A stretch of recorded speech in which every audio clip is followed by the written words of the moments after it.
Sesuatu yang tersambung, kuat, ini erat, dan sulit dilepaskan, itu disebut silah namanya. Apa namanya? Silatun. Silah. Dari kata wasala, nyambung, erat. Pernah dengar gini? Silaturahim? Ya. Ketersambungan rasa kasih yang dalam, sehingga walaupun terpisahkan tempat dan keadaan, ia masih bisa merasakan itu dengan memberikan satu rasa yang dalam. Jadi kalau Anda bertemu dengan kawan-kawan, reunian, kan? Ketemu, saling tatap, ngobrol, itu belum silaturahim secara makna, belum. Karena orangnya ada di hadapan kita, kita sapa. Tapi kalau Anda meninggalkan tempat ini, kemudian ingat kepada kawan kita, terus kita WA, malam-malam kita ingatkan, akhi, maafkan kalau saya ada salah ya, mudah-mudahan Allah pertemukan kembali kita sampai jannah, malam tahajud ya. Itu namanya silaturahim. Silah, terikat walaupun ruangnya sudah berbeda. Waktunya mungkin tidak sama. Teman ke Amerika, dia ke Kanada, 12 jam bedanya dengan kita. Tapi kita masih bisa WA dia. Itulah silah. Hubungan yang menyambungkan kita dengan Allah. Sehingga terkoneksi dalam setiap keadaan dimanapun berada, itu adalah sholat. Kenapa sholat disebut dengan sholat? Ya, padahal sholat kan namanya doa kan? Ya kan? Tapi kenapa disebut dengan kalimat sholat? Untuk memberikan kesan ibadah ini melatih kita supaya terkoneksi dengan Allah secara erat dan kuat, sehingga di setiap keadaan kita tersambung dengan Allah.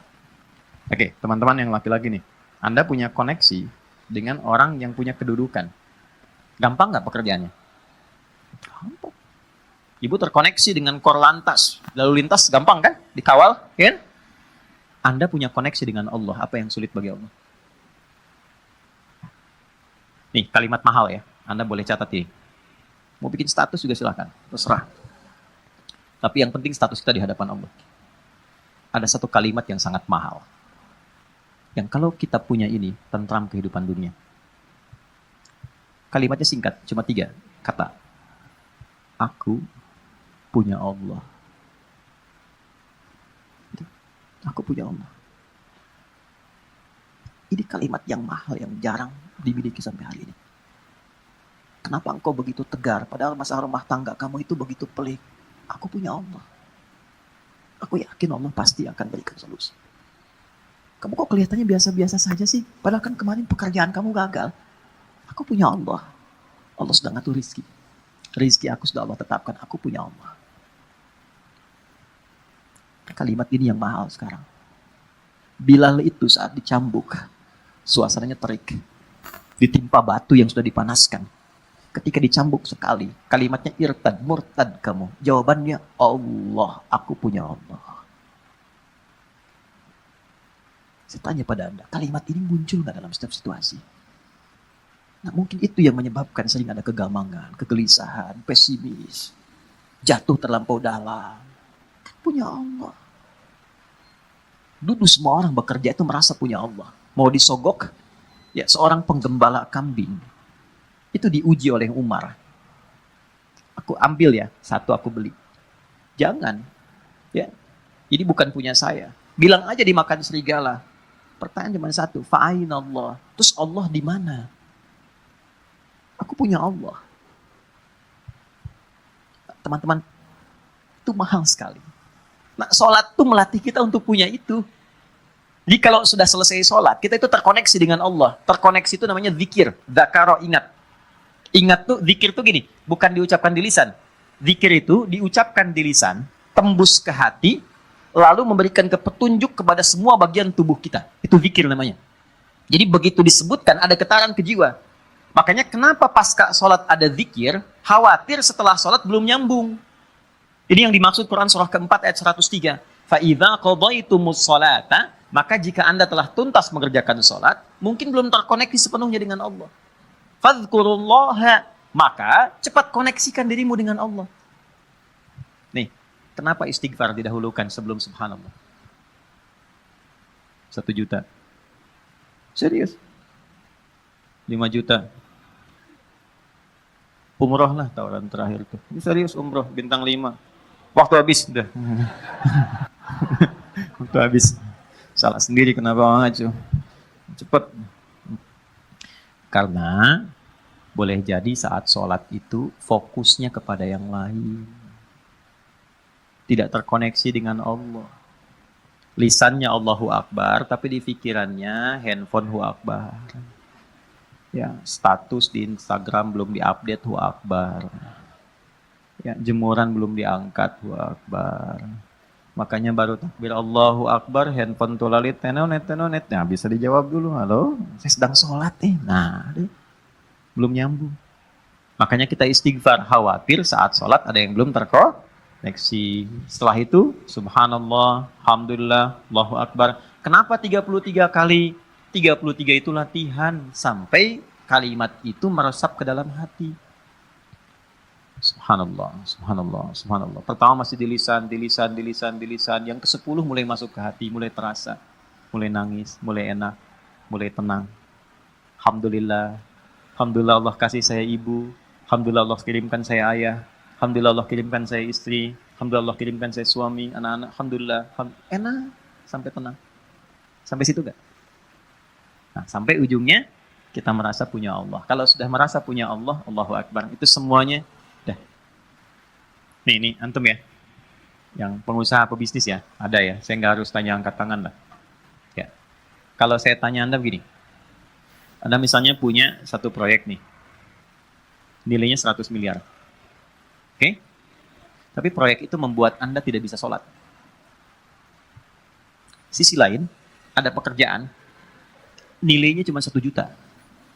Tapi Anda bisa menunaikan sholat dengan begitu nyamannya. Anda pilih mana? Yang pertama atau yang kedua? Cuma 2 pilihan, Anda nggak boleh pilih yang ketiga. Saya sudah bisa merasakan getaran-getaran itu.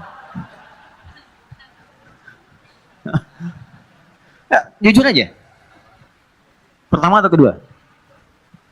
Wah, yang benar. Buktinya ada orang sekarang hanya untuk jaga toko, dia rela meninggalkan Jumat.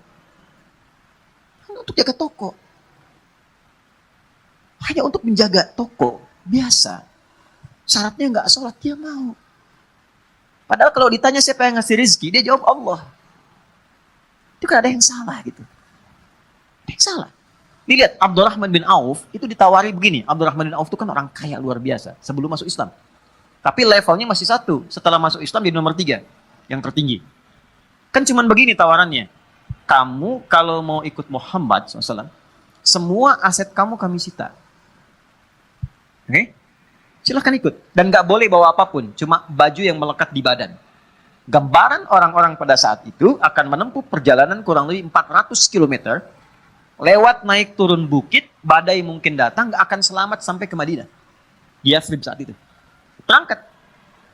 Anda kalau di posisi Abdurrahman bin Auf, ditawarkan demikian. Tawaran keduanya, tinggalkan ajaran Muhammad, tinggal di Mekah, kami angkat Anda menjadi hartawan terhormat dengan proyek nomor 1 di wilayah ini.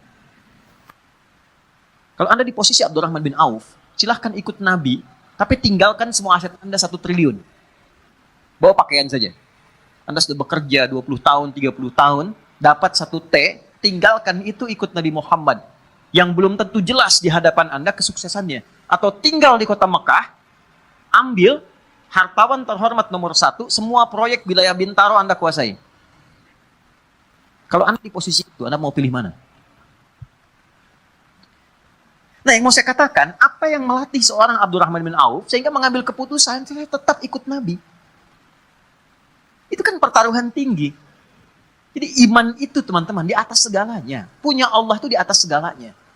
Jadi kalau orang kehilangan proyek, kehilangan job, tapi merasa punya Allah, itu nggak ada apa-apanya. Karena masih merasa punya Allah.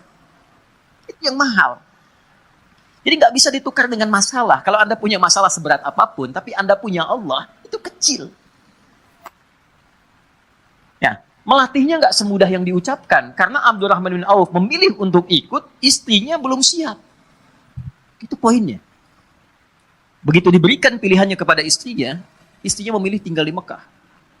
Tawarannya sederhana, Anda ikut seperti suami, berangkat dengan pakaian melekat, tinggal harta suami kami serahkan kepada Anda, dan silahkan pilih pria paling tampan di wilayah Mekah ini, kami fasilitasi pernikahannya.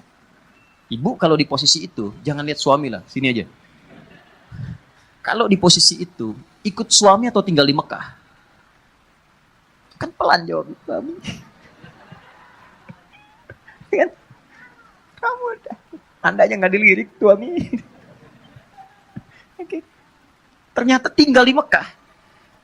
Ya, tapi karena keyakinan kuat dan merasa punya Allah, perhatikan, orang yang sudah mengkoneksikan dirinya dengan Allah dan punya Allah, maka Allah jawab.